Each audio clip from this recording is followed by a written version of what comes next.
Hai, nama saya Chin Ji Fong. Nombor metrik saya A21EM0271. Nama saya Eng Kai, nombor matriks E21EM0301. Saya Laizemu, nombor matris E21EM0074. Saya ialah Ko Hui Ming. Nombor matriks ialah A21EM0071. Nama saya adalah Kashun Analika Ramesh. Nombor matrik saya adalah A21EM0069. Apakah media sosial? Media sosial merupakan rangkaian komunikasi yang membolehkan kita menyebarkan maklumat serta berinteraksi dengan individu lain tanpa bersempadan. Manfaat yang dibawa oleh media sosial juga menyebabkan ia amat popular dalam kalangan masyarakat Malaysia. Namun, perkembangan media sosial yang pesat telah menimbulkan masalah sosial iaitu bully cyber. Bully cyber merupakan kegiatan yang tidak beretika yang mampu membawa kesan negatif kepada individu atau masyarakat.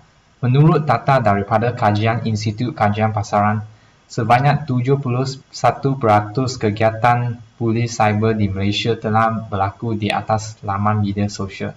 Lebih-lebih lagi, seorang gadis yang berumur 20 tahun telah membunuh diri di rumah akibat mengalami cyberbully di laman media sosial TikTok dan Facebook. Keadaan tersebut menunjukkan bahawa kegiatan bully cyber perlu dibentangkan secepat mungkin. Bully cyber didefinisikan sebagai perbuatan sengaja atau gangguan yang bertujuan untuk memalukan atau mencederakan seseorang individu melalui teknologi komunikasi secara berulang kali. Terdapat 4 kategori perbuatan bully telah dikenal pastikan iaitu penghasutan, gangguan berterusan, fitnah dan pengintaian yang bertujuan untuk menimbulkan perasaan takut dalam mangsa. Pada ringkasnya, semua perbuatan bully cyber adalah bertujuan mengganggu emosi dan mental seseorang. Kebimbangan kita adalah pembuli dapat mengakseskan internet dan mengganggu mangsa secara berterusan. Ini menyebabkan mangsa tidak dapat mengelakkan gangguan kerana sifat media sosial yang terbuka selama 24 jam sehari berterusan. Lebih-lebih lagi, identiti pembuli dalam laman media sosial sukar ditentukan oleh pihak berkuasa. Pembuli akan menggunakan nama palsu untuk merahsiakan identiti mereka. Hal ini juga mendorong kegiatan bully cyber kerana pembuli sentiasa dapat melarikan diri daripada hukuman. Selain itu, kesan pemerhati didapati lebih ketara di atas media sosial. Ini menyebabkan mangsa sering tidak dapat menerima panduan untuk menangani gangguan emosi yang dibawa. Untuk faktor-faktor menyebabkan bully cyber, yang pertamanya adalah disebabkan oleh ketidakpuasan hati seseorang individu. Di dunia ini, semua orang dilahirkan dengan kebelakangan, penampilan, kemewahan dan tingkah laku yang berbeza dan unik. Oleh itu, seseorang individu mungkin akan merasa tidak puas hati terhadap seseorang atas sifat-sifat ini dan ingin menyakiti mereka secara apapun bentuknya.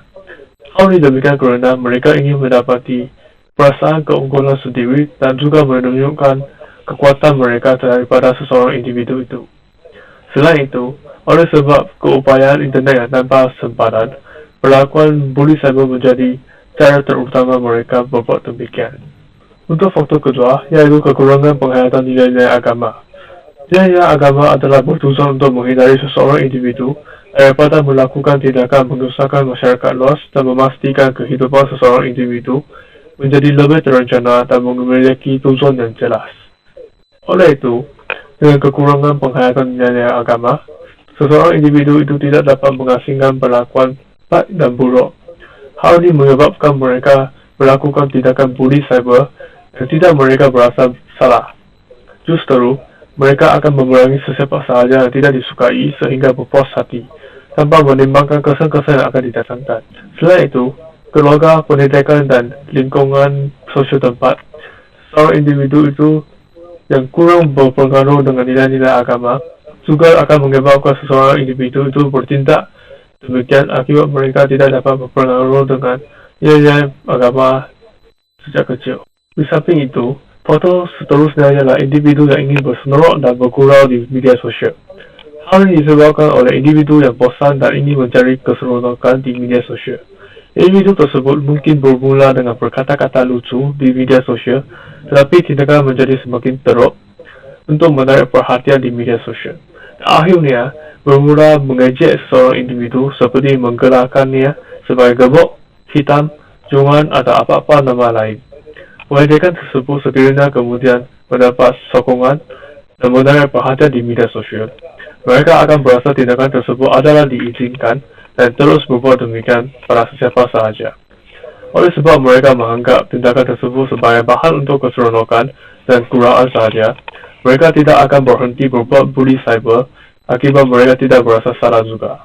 Faktor isu cyber yang seterusnya ialah kurang perhatian daripada keluarga. Walaupun remaja-remaja sudah mempunyai kebebasan untuk menggunakan telefon bimbit serta komputer, tetapi penggunaan peralatan tersebut tanpa kawalan akan menyebabkan isu ini berlaku.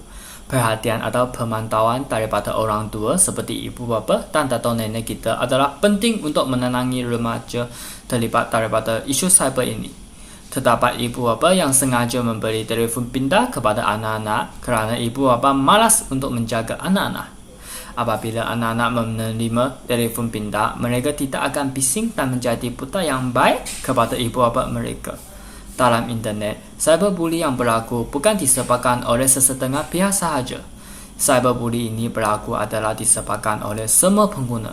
Walaupun sesetengah pengguna itu adalah anak-anak yang kecil, tetapi mereka juga akan menjadi sekongkol dalam kes cyberbully ini.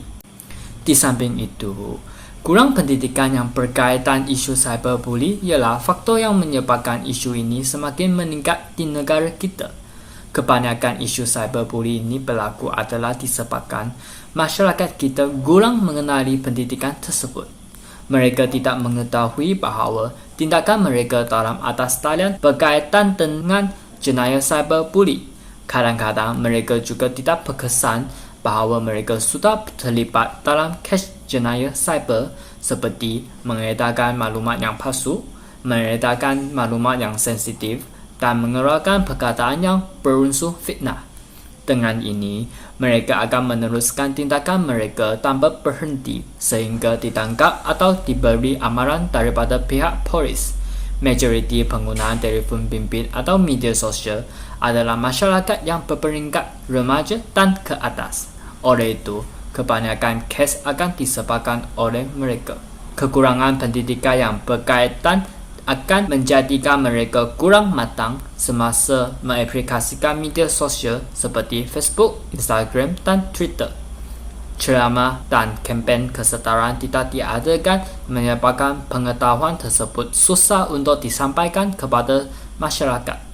Seterusnya, marilah kita bincangkan kesan-kesan negatif buli cyber. Sejak akhir-akhir ini, kejadian buli cyber semakin meningkat dan ia sudah menjadi suatu masalah global yang akan mendatangkan berbagai kesan negatif kepada masyarakat, terutamanya golongan remaja termasuk mahasiswa. Antara kesan negatif buli cyber ialah mengganggu emosi mangsa. Perkataan emosi berdasar daripada perkataan Greek, emover yang bermaksud untuk keluar.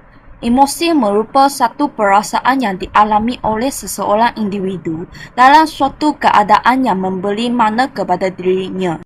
Remaja suka mengawal dan menguruskan emosi sendiri.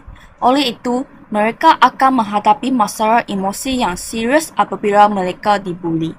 Kadang-kadang, mereka akan berdendam tentang apa-apa kejadian yang berlaku. Mereka sentiasa teringat-ingat perbuatan yang dilaku oleh pembuli cyber. Perbuatan tersebut telah menghancurkan keyakinan diri dan harga diri mangsa.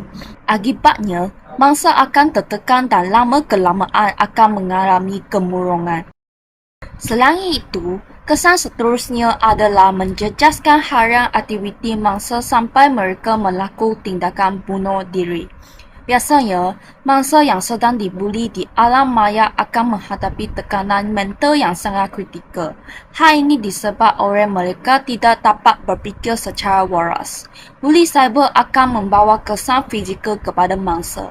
Sebagai contoh, gangguan pada pola makan dan tidur serta mempengaruhi prestasi pembelajaran mereka. Pada peringkat awal, Mangsa mungkin melakukan perbuatan melukakan diri sendiri sebagai cara melepaskan tekanan. Akhirnya, apabila masalah buli cyber tidak dibendung, mangsa akan melakukan tindakan bunuh diri.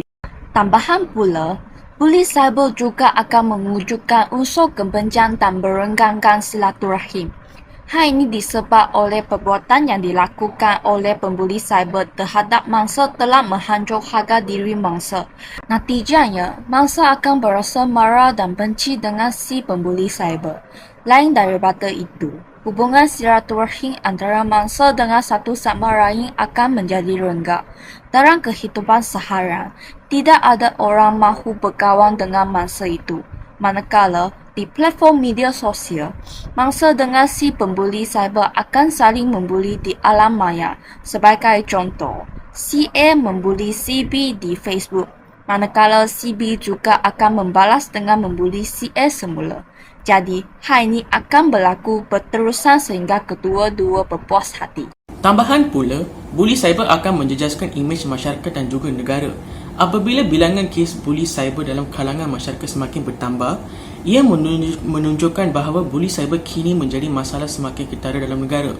Menurut laporan tabung kanak-kanak Pertubuhan Bangsa-Bangsa Bersatu iaitu UNICEF, ia telah menunjukkan bahawa Malaysia berada pada kedudukan kedua di Asia Tenggara pada tahun 2020 bagi kes buli cyber dalam kalangan belia. Kejadian tersebut telah menjejaskan imej masyarakat dan negara. Hal ini diartikan demikian kerana belia mencerminkan masa depan sebuah negara. Apabila rakyat Malaysia pergi ke luar negara, mereka akan dipandang rendah dan tidak dihormati oleh orang lain.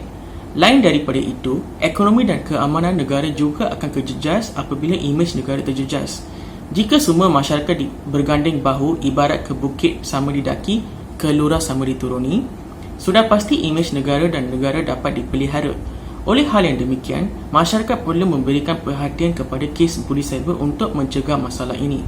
Jelas bahawa salah satu kesan negatif buli cyber adalah menjejaskan masyarakat dan negara. Di samping itu, kesan daripada isu cyberbuli kepada mangsa ialah hilang punca pendapatan dan kejatuhan kerjaya.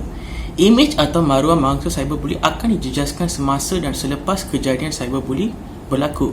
Dengan ini, majikan akan tidak percaya terhadap kemampuan mangsa serta menghilangkan kepercayaan kepadanya. Oleh itu, kemungkinan besar majikan akan memecatkan mangsa itu untuk menjaga imej syarikat yang baik. Sesetengah akan mengambil kepeluang ini untuk menjatuhkan jawatan atau mengurangkan upah terhadap mangsa. Media sosial adalah bersifat kekal dan berterusan. Fitnah terhadap mangsa akan bersifat keabadian dan juga dilupakan oleh masyarakat. Walaupun mangsa adalah tidak bersalah dalam kejadian ini, tetapi imejnya telah dicemarkan secara pantas kepada masyarakat melalui media sosial dalam dunia yang maya iaitu internet. Pemecatan jawatan daripada majikan bukanlah disebabkan imej pekerja itu telah dicemarkan sahaja. Pekerja yang menghadapi masalah mental selepas kejadian buli berlaku juga menjadi salah satu sebab untuk dipecat oleh syarikat.